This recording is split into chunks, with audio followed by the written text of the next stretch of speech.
сум јас како бебе. Помниш ли нешто од времето кога ти беше бебе? Дали плачеше? Како изгледаше?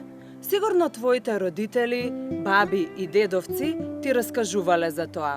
Дента кога се роди, ти го почна својот живот и секоја година на тој ден го празнуваш својот роден ден. Денес ќе се запознаеме со некој кој имаше 2 родендени. Не знаеме точно колку години имаше, но предпоставуваме дека тој не беше млад. Човекот се викаше Никодим. Тој брзаше по тесните улици на Ерусалим, а веќе беше темно. Никодим не беше излезен на прошетка, низ самиот град. Тој имаше прашања за кои бараше одговори. Тој беше научен да му поставуваат прашања, зашто тој беше еден од најдобрите учители.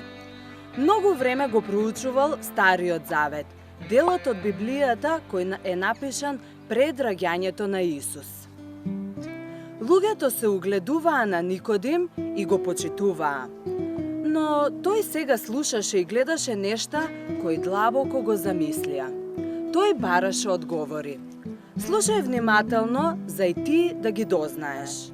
Никодим и припаѓаше на една религиозна група луѓе наречени фарисеи. Тие беа многу строги во применувањето на Божите правила, но си применуваа така како што Бог не сакаше да се применуваат. Бог на евреите им ги дал 10 заповеди. Тие требаше да бидат дел од животите на луѓето. Фарисеите пак имаа додадено и околу 600 нивни правила, според кои требаше да се однесуваат и да бидат послушни. Нивното секојдневно молење беше како театарска представа. Тие гледаа со презир кон сите луѓе за кои мислеа дека се полоши од нив. Веруваа дека целосното придржување кон правилата и суперсветоста е начин да се уверат дека ќе бидат со Бог.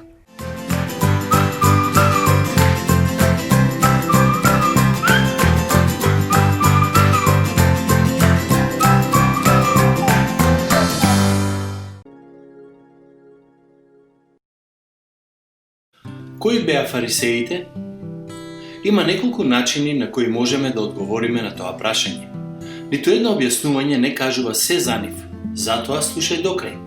Ако ги склопиш сите описи, ќе добиеш подобра слика за нив. Фарисеите имаа некои особени верувања. Тие особено се однесуваа на важноста на усмените традиции кои се пренесувале од генерација на генерација, како и на улогата на храмот во Ерусалим во нивниот религиозен живот.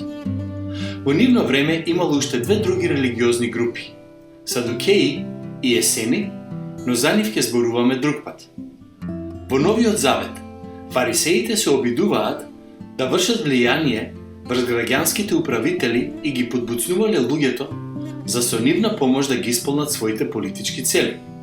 Сепак, нивните цели биле донекаде оправдани.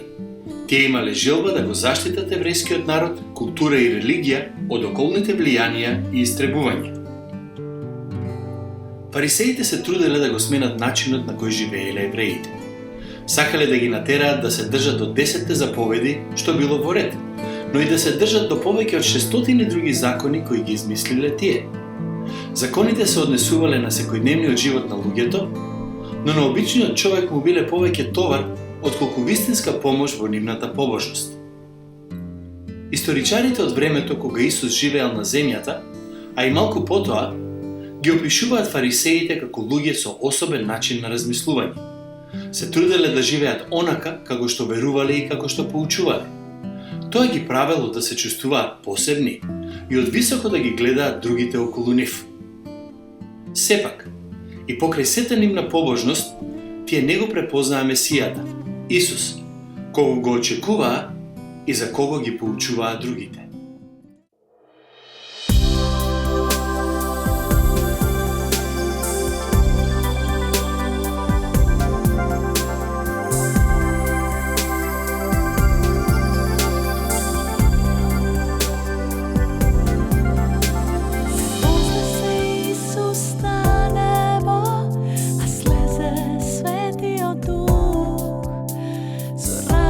Sila gi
Никодим беше збунет. Нештата што ги гледаше и слушаше во Ерусалим го замислија длабоко. Еден човек по име Исус го поучуваше народот. Толпи луѓе го следеа затоа што правеше чуда. Например, тој исцелуваше болни луѓе и тоа само со збор. Никодим не го познаваше Исус, а сакаше да го запознае. Токму затоа, тој вечерта одеше по улиците на Ерусалим, го бараше Исус. Тој го најде местото каде што престојуваше Исус и двајцата седнаа да разговараат. Никодим почна да зборува со голема почит. Еве како почна. Рави, знаеме дека ти си учител дојден од Бога, зашто никој не можел да ги прави овие чуда што ги правиш. Ти, ако Бог не е со него. Исус одговори: вистина, вистина ти велам, ако некој не се роди од озгора, не може да го види Царството Божјо. Никодим беше вчудовиден. Тој беше евреин, фарисеј, побожен човек, се молеше и правеше добри работи. Тој беше еден од најдобрите луѓе во Ерусалим, а Исус му велеше дека тој не е дел од Божјото царство. Работите кои ги правиме не може да не однесат во Божјото царство. Тоа значи дека одењето во црква, молењето, да се биде најдобар што може и да им се помага на другите луѓе, воопшто нема да помогнат. Сите сме родени како грешници и правењето добри дела не може да не измени однатре. А нам ни треба промена однатре. Никодим праша: како може човек да се роди кога е стар? Зар може повторно да излезе од утробата на мајка му и да се роди? Исус почна да му објаснува дека денот кога се раѓаме, ние стануваме дел од нашето семејство. Ако сакаме да станеме дел од Божјото семејство, Светиот Дух мора да не измени однатре. Такви какви што сме, ние секогаш ќе го избираме нашиот пат и никогаш нема да му бидеме послушни на Бог и да го сакаме. Бог треба да не измени однатре пред да станеме дел од неговото семејство. Исус, оној кој беше ветен од Бог, кој е единствениот кој може да не направи дел од Божјото семејство. Тоа за Никодим се уште беше загадка. Како може некој да се роди повторно? За да објасни, Исус даде споредба со ветерот. Погледнете што ќе се случи со ова парче хартија.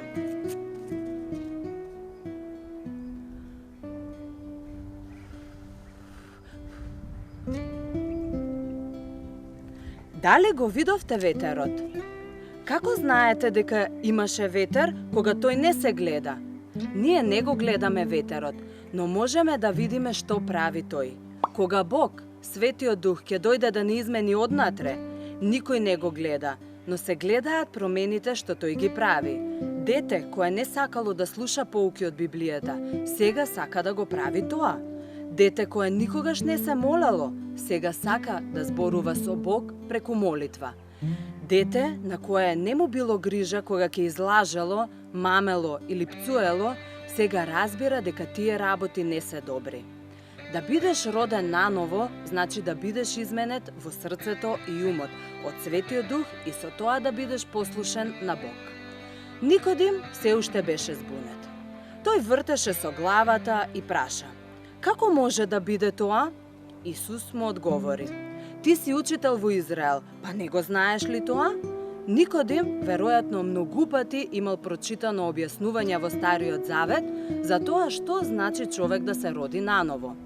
Слушнете некои од објаснувањата кои ги дал Бог. Ке ви дадам ново срце и нов дух ке ви дадам. Ке го внесам во вас мојот дух и ке направам да постапувате според заповедите мои и да ги слушате и исполнувате заповедите мои. Бог треба да не измени однатре. Тој го направил тоа за мене. Може да го направи и за тебе. Ако Бог го направи тоа и за тебе, благодари му за тоа чудо. Тоа значи дека и ти сега си дел од Божјото семејство. Исус е твој спасител и ти ќе бидеш вечно со него.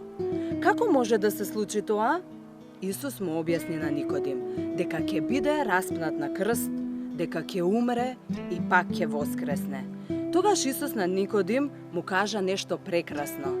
Зашто Бог толку го возлюби светот, што го даде својот единороден син, да секој што верува во него да не загине, туку да има вечен живот.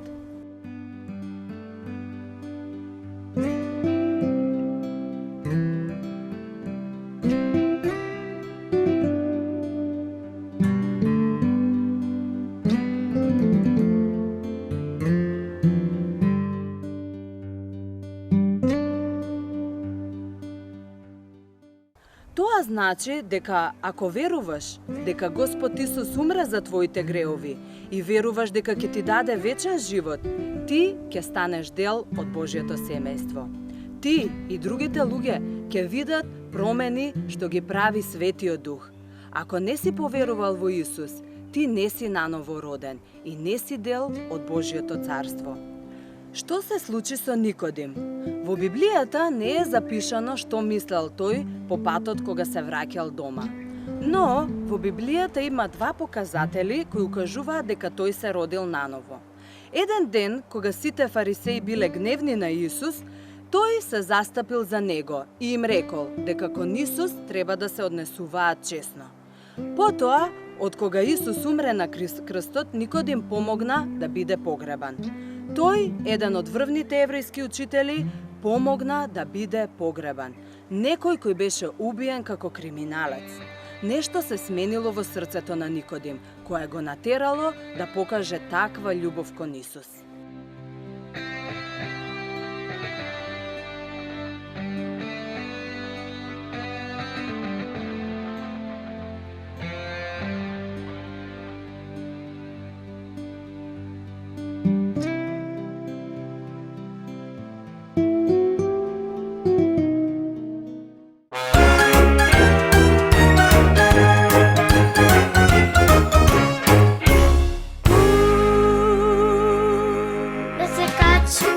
Na drvo, kako mamuče, brku gdje se umoriš,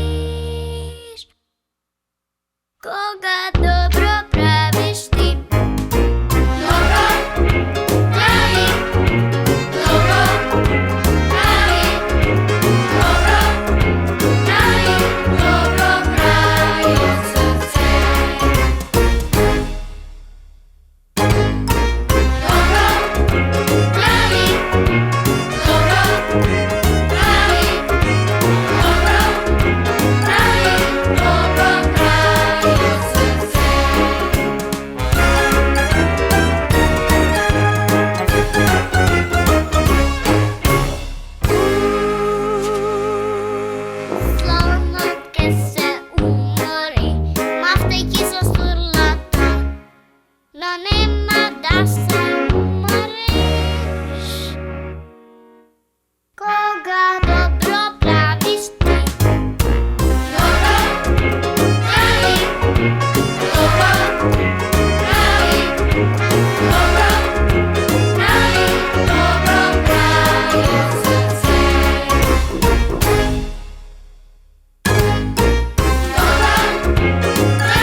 Степската зебра живее во африканските степи.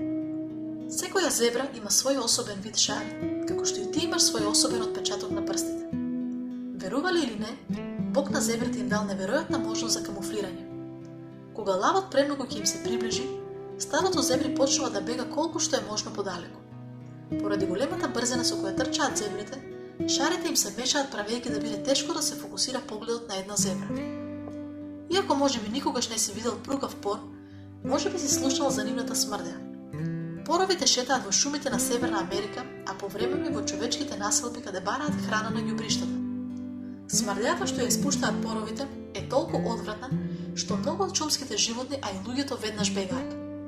Тоа е добро, затоа што пругавите порови произведуваат само одредено количество смрдеа. Тие сакаат другите суштества да ги забележат нивните црно-бели пруги и да избегаат.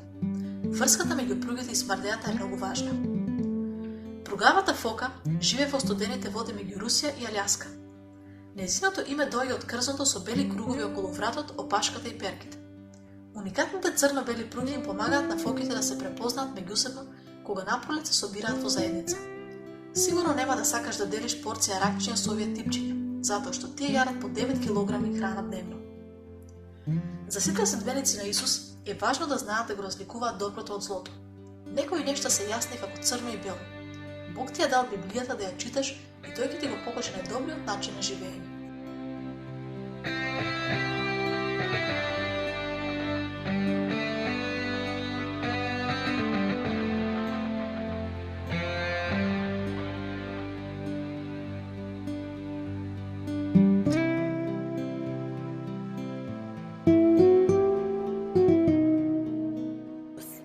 Дали си роден наново?